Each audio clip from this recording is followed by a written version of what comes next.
So are we repeating handed down dating and mating cycles? Is that what we're doing? Not, we think we're doing something new, but really we're just repeating what we saw. Definitely. I believe we're repeating the bad ones. Right. For definitely. Like I said, that go back to what we were talking about earlier when it comes to on the male side, when it comes to getting notches on you under your belt with the sexual side. Somebody continuously told me that I wasn't a man unless I did X. I had uncles, I had brothers, I had cousins that said, if you ain't got this amount of bodies, you ain't this. You ain't a man.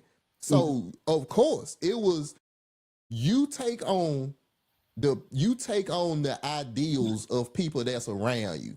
I didn't know nothing about, especially the way I grew up in a Church of God in Christ. I ain't know nothing about bodies. I ain't know nothing about none of that.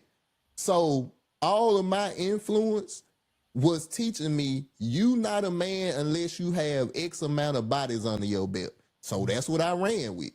So yeah, we are definitely handling it, especially on the male side. I said something in the man community that may be considered crazy. I teach my son, well, my son's little, 4 and 2. But I was telling my brother CJ, I want my children to be virgins until they marry. Now I know that's insane in 2025 when you got OnlyFans and all this other stuff. I get it. But I also know the damage that causes. So I want to be the one to break the cycle and tell my sons, hey, it ain't cool. We don't need to do that. Wait until you get married to do this. Because that's what it was set up for. So yeah, we definitely handling it down, and it's way more toxic than it is positivity in it. Yo, let me just jump in before the ladies go. Tez, you bring up such a good point. When I was coming up, I never wanted one woman. I'm gonna tell you why. Now, ladies, don't you cuss me out. I can look at your eyes and tell me if you cuss me out with your ocular vision.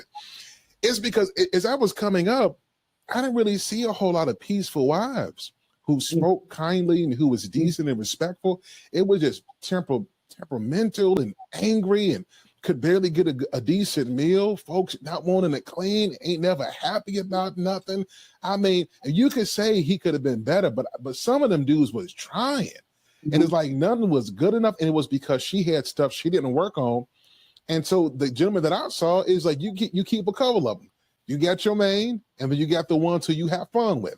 So when your main is acting out of order, so y'all don't have conflict, go with your other one, y'all chill. And she know that it's not serious. She know that it ain't going no place, and she gonna be upset, but at least you kept it 100. I thought that as well, because that's what I saw. Until you meet God. And God is like, if you're gonna do this, there's a certain order. Like God don't have any side pieces want to come with us.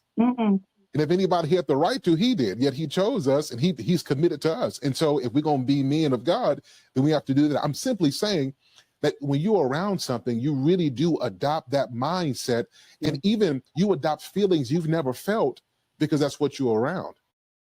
So Tez, thank you for opening up. Ladies, what are your thoughts on this? You going first, Prophet? If you will allow. Okay. Go ahead. So I believe we're absolutely repeating cycles. I'm gonna put my head down because I don't want Sir to kick me out.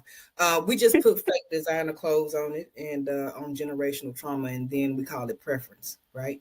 So a lot of our intimacy and our patterns that developed started in rape and survival, right? So during slavery, sex wasn't covenant, right? It was commerce. And so those patterns never were buried. They was just baptized. So we learned to perform for safety, and we fake for protection. And so now sex is just a transaction.